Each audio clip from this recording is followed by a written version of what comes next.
Ayan, kain tayo sa Shogo. Siomai on the go. Kasama ko si ate at si Dabu at si Daddy. De, kaway ka.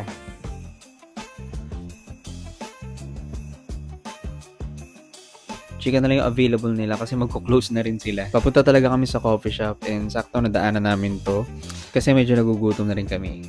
Masarap talaga mag-shogo. Show clean, show good. 6 pieces nga pala in order ko na chicken siomai. Pigaan lang natin ang kalamansi. Ayan, si nanay na napakasipag. Malapit lang to dito sa may UPLB.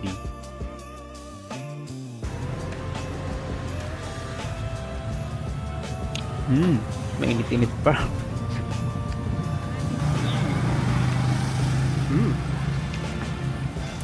Sarap. Oo nga, madami natitira.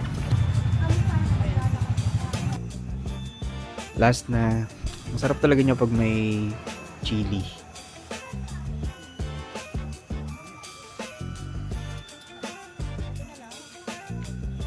Para sa akin, ito talaga yung perfect na panulak ng siomai. Gulaman.